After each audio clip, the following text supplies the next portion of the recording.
13 de abril de 1944. Son las 5:47 de la tarde.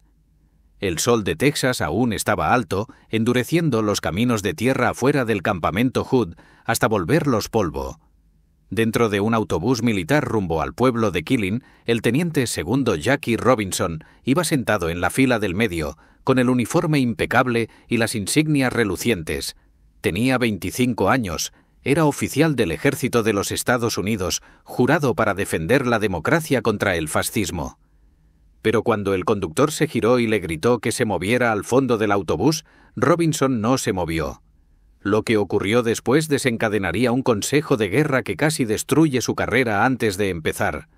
Pondría en evidencia la brutal contradicción en el corazón del esfuerzo bélico estadounidense, que se esperaba que los soldados negros murieran por las libertades que se les negaban en su propio país, y demostraría que, a veces, la batalla más peligrosa no se libraba en suelo extranjero, sino en el espacio entre lo que Estados Unidos decía ser y lo que realmente era.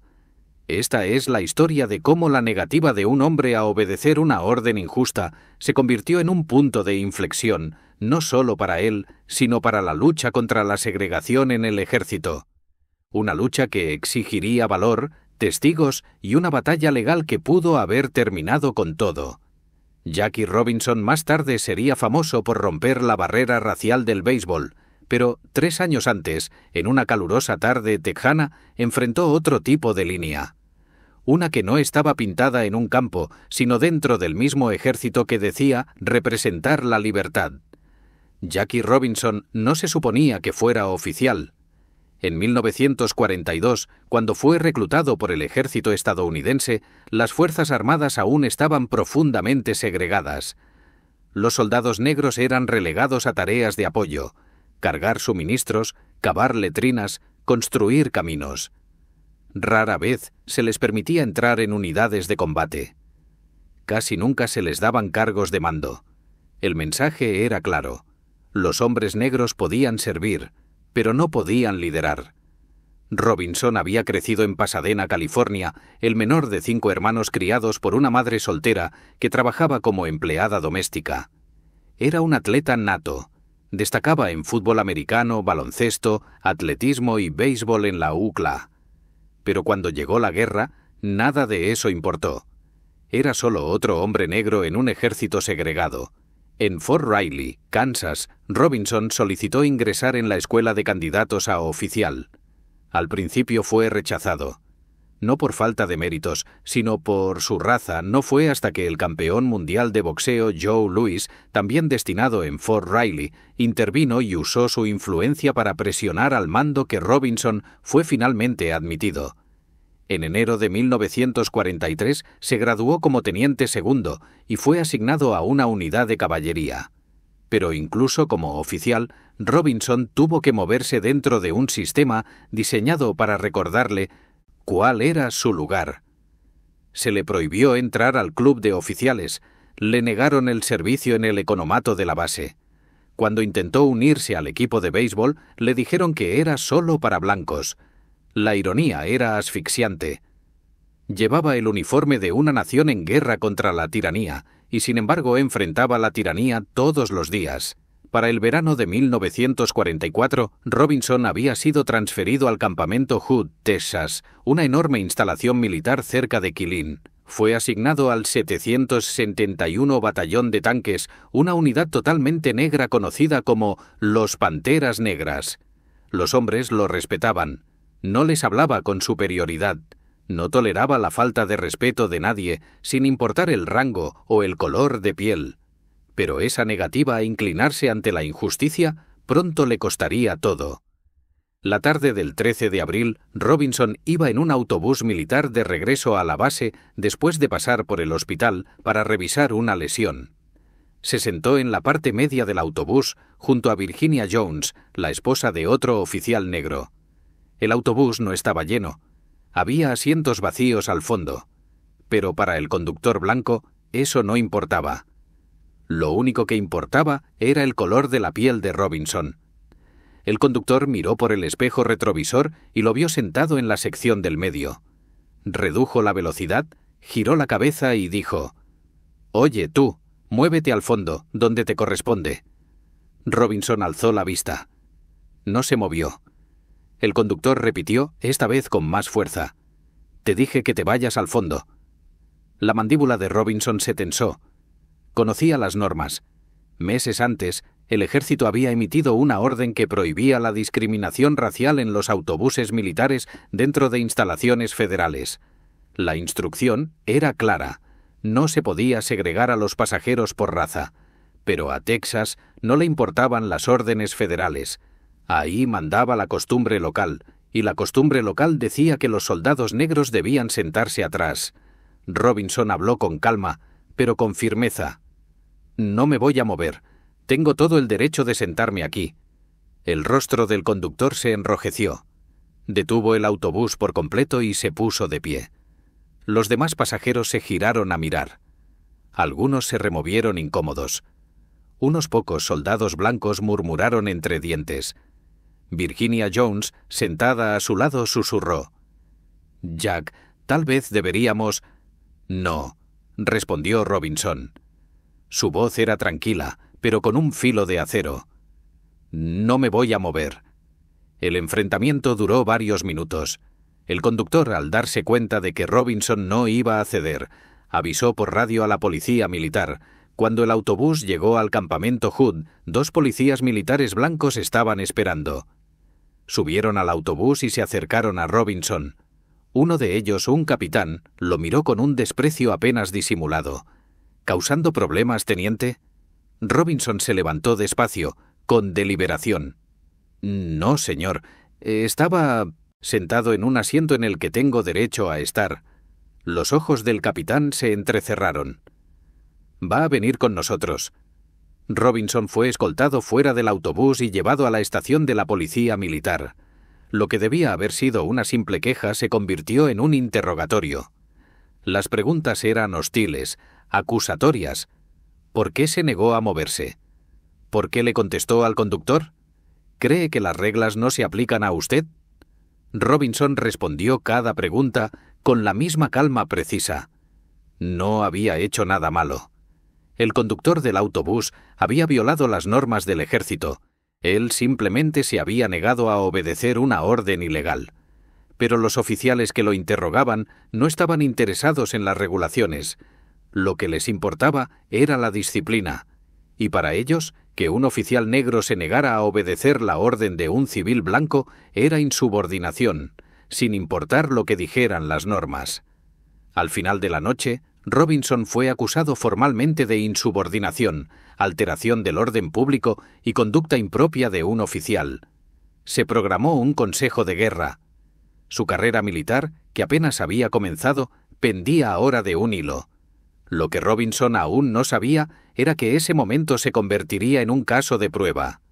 No solo para él, sino para todos los soldados negros que alguna vez habían sido obligados a mantener su lugar.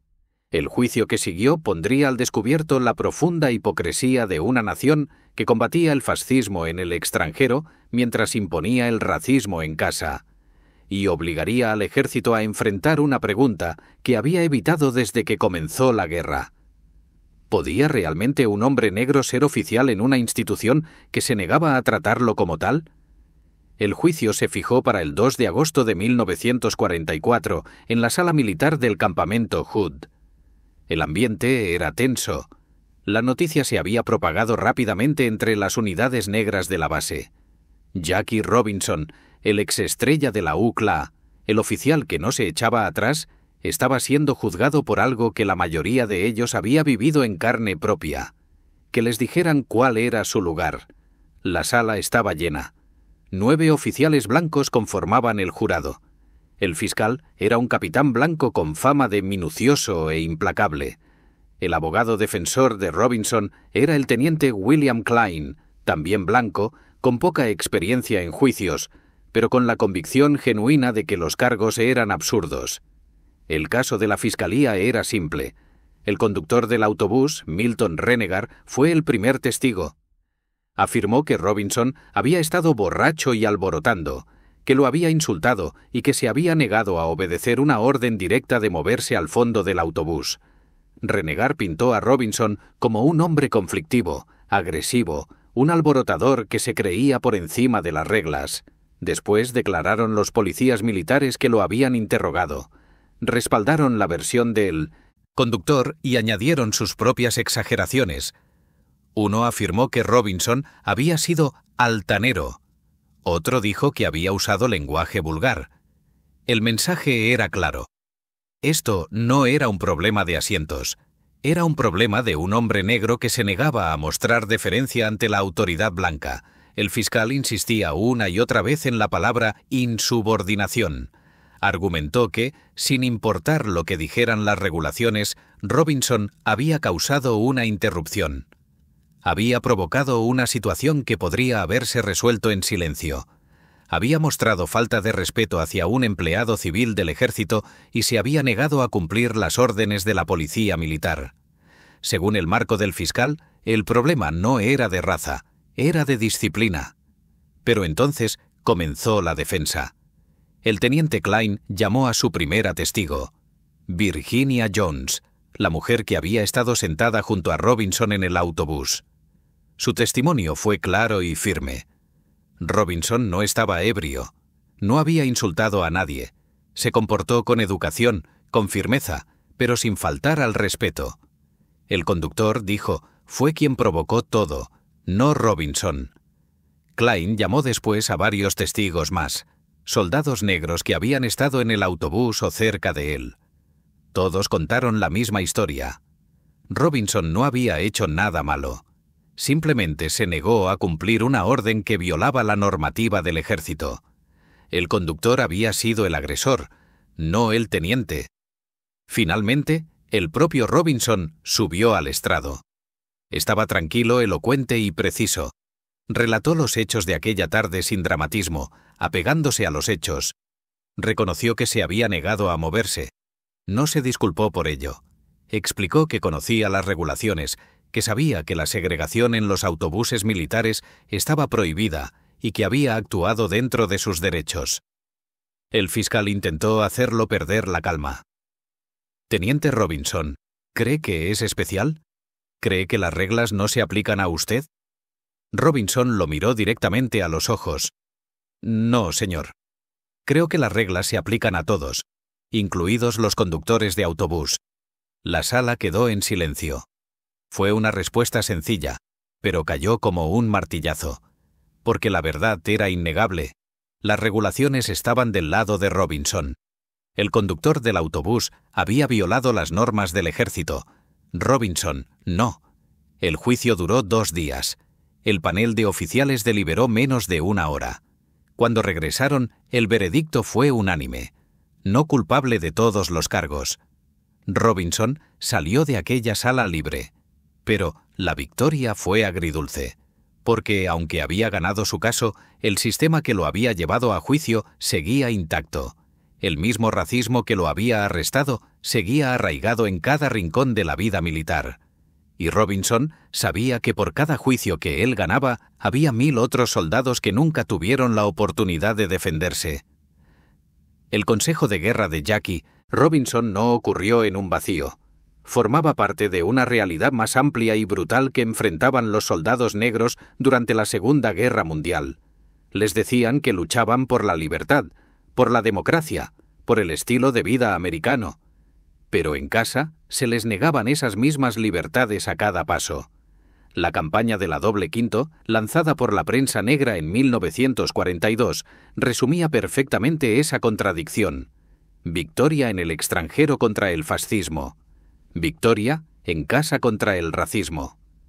Periódicos afroamericanos como el Pittsburgh Courier y el Chicago Defender publicaban cada semana historias de soldados negros atacados, humillados o asesinados, muchas veces por civiles blancos o por la propia policía militar, a veces incluso mientras llevaban el uniforme. En Luisiana, un soldado negro llamado Felix Hall fue hallado ahorcado de un árbol cerca de Fort Benning en 1941. El ejército lo calificó de suicidio. Su familia sabía la verdad. En Carolina del Sur, el sargento negro Isaac Woodard, que regresaba a casa en 1946 tras el fin de la guerra, fue golpeado y dejado ciego por policías después de pedir usar un baño. Aún llevaba puesto el uniforme. En el campamento Bandor, Mississippi, policías militares blancos dispararon y mataron a un soldado negro llamado William Walker en 1943 tras una disputa por un autobús segregado. El informe oficial lo llamó justificable. Nadie fue acusado. Estos no eran casos aislados, eran la norma. Los soldados negros destinados en el sur sufrían acoso constante. Se les negaba la entrada a restaurantes, cines e incluso a instalaciones dentro de la base. Los prisioneros de guerra alemanes, recluidos en campamentos por todo el sur de Estados Unidos, eran tratados mejor que los soldados negros estadounidenses. Podían comer en restaurantes solo para blancos. Los servían antes que a los propios soldados afroamericanos. La ironía no se le escapaba a nadie. El caso de Robinson fue distinto solo en un aspecto. Llegó a juicio, y él ganó. Pero las fuerzas que lo llevaron hasta esa sala eran las mismas que habían silenciado, brutalizado y asesinado a tantos otros. El sistema de justicia militar estaba diseñado para mantener el orden, no para hacer justicia. Y en un ejército segregado, orden significaba mantener a los soldados negros en su lugar. Aún así, algo comenzaba a cambiar. La guerra había obligado al ejército a permitir que los soldados negros ocuparan puestos que antes se les negaban. Los aviadores de Tuskegee volaron misiones de combate sobre Europa con honor y éxito. El 761 Batallón de Tanques, la unidad a la que Robinson había sido asignado antes de su consejo de guerra, participaría después en la Batalla de las Ardenas, obteniendo reconocimientos por su valentía. Los soldados negros estaban demostrando una y otra vez que eran igual de capaces, igual de valientes y tan merecedores de respeto como sus compañeros blancos. La contradicción se hacía imposible de ignorar. ¿Cómo podía Estados Unidos decir que luchaba por la libertad mientras se la negaba a sus propios ciudadanos? ¿Cómo podía el ejército pedirles a los hombres negros que murieran por la democracia mientras les negaba la dignidad básica? El juicio de Robinson expuso esa contradicción de una manera imposible de ocultar. Los cargos en su contra no tenían fundamento legal. El veredicto lo había demostrado. Pero el simple hecho de que hubiese sido acusado revelaba la podredumbre en el corazón del sistema. Y para muchos soldados negros que observaban desde las sombras fue un recordatorio de que la lucha por la igualdad no se ganaría solo en el campo de batalla, sino también en los tribunales, en las protestas y en el lento trabajo de obligar a América a cumplir sus propios ideales. La victoria de Robinson fue pequeña, pero significativa, porque demostró que resistir era posible, que mantenerse firme, incluso cuando todo estaba en juego, podía conducir a la justicia. No siempre, no fácilmente, pero a veces. Y ese a veces era suficiente para seguir luchando.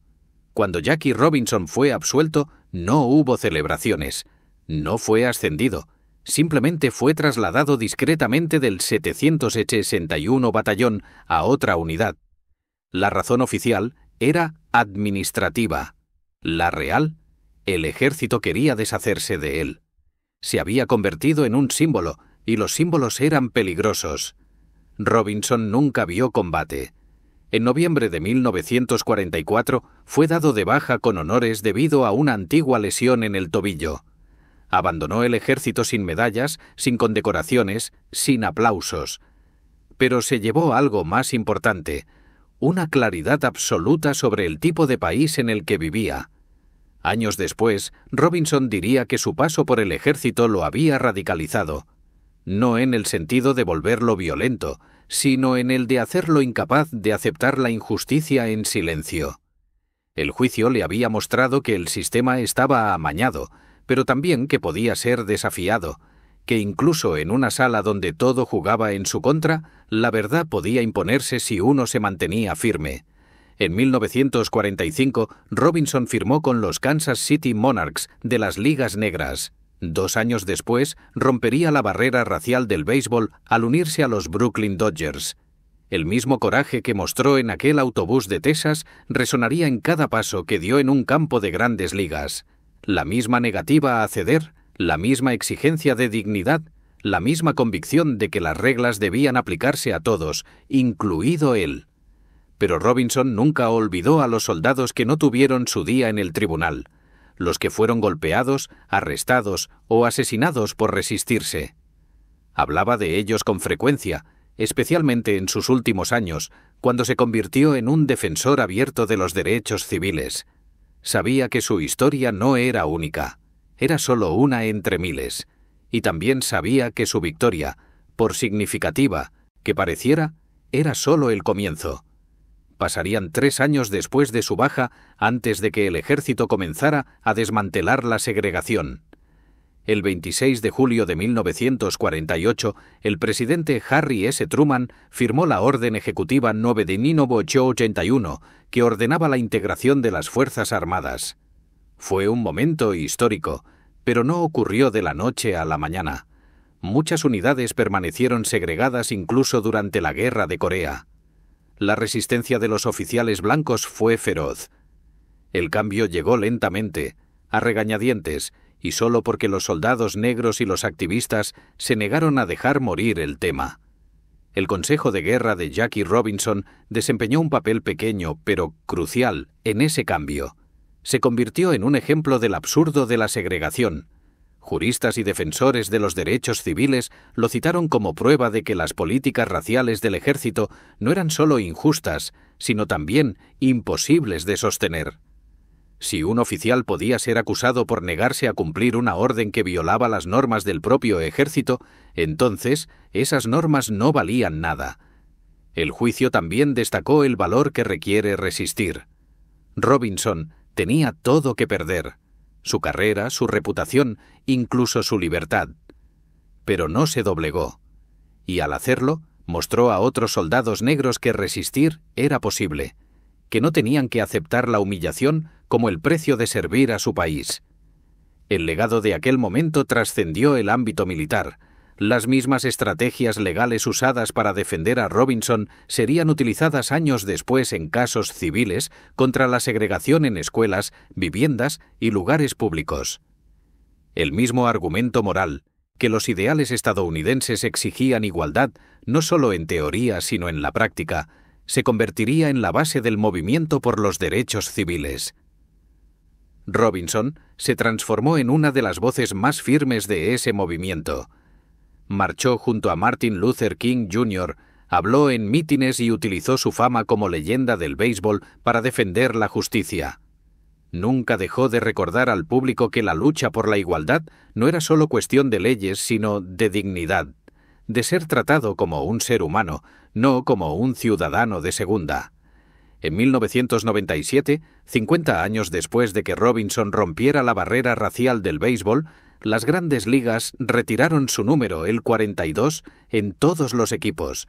Fue un honor sin precedentes, pero el verdadero legado de Robinson no estaba en los récords, sino en las vidas que tocó, las barreras que rompió y el valor que mostró cuando más importaba.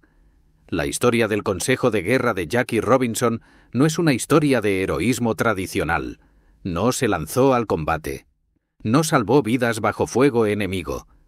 No realizó un acto de valor físico extraordinario. Lo que hizo fue más simple y en cierto modo más difícil. Se negó a aceptar una injusticia. Y pagó el precio por ello. Esa negativa, esa disposición a mantenerse firme, incluso cuando las consecuencias eran duras, es lo que hace que la historia de Robinson resuene, porque en realidad la mayoría de los actos de valor no son grandiosos ni espectaculares, son silenciosos, personales y costosos. Ocurren en momentos en que nadie está mirando, cuando la opción fácil es obedecer y la difícil es resistir. La historia de Robinson también recuerda las contradicciones que siempre han existido en el corazón de la identidad estadounidense. Estados Unidos entró en la guerra en 1941 proclamando que luchaba por la libertad y la democracia. Pero en casa millones de afroamericanos eran privados de esas mismas libertades. No podían votar en muchos estados. No podían comer en los mismos restaurantes que los blancos, no podían asistir a las mismas escuelas, y cuando servían en el ejército eran tratados como inferiores, aun mientras arriesgaban sus vidas. Esa contradicción no terminó con la Segunda Guerra Mundial. Sigue existiendo hoy, bajo otras formas y en otros sistemas. Pero la lección que deja la historia de Robinson sigue siendo la misma. El cambio no llega esperando que el sistema se arregle solo. Llega cuando la gente se niega a aceptar la injusticia, aunque el costo sea alto. Robinson podría haberse ido al fondo del autobús, podría haber evitado la confrontación, el juicio, el riesgo a su carrera. Nadie lo habría culpado. Pero no lo hizo. Y con esa negativa puso en marcha una cadena de eventos que resonarían a lo largo de la historia. El incidente del autobús en el campamento Hood no fue el momento que cambió todo, pero fue un momento, uno de muchos. Y esos momentos, acumulados a lo largo del tiempo por personas que se negaron a quedarse calladas, son los que finalmente obligan a los sistemas a cambiar. El consejo de guerra de Jackie Robinson no es ampliamente recordado hoy. Su historia ha quedado eclipsada por sus logros en el béisbol, por su papel en el movimiento por los derechos civiles, por la leyenda en la que se convirtió. Pero para quienes conocen el relato, representa un testimonio de otro tipo de valentía. La valentía de decir no cuando todos esperan que digas sí. La valentía de mantenerse de pie cuando sería más fácil pasar desapercibido. La valentía de creer que las reglas deben aplicarse a todos, incluido tú. Y esa valentía, silenciosa, sin brillo pero inquebrantable, es la que hace que la historia siga avanzando.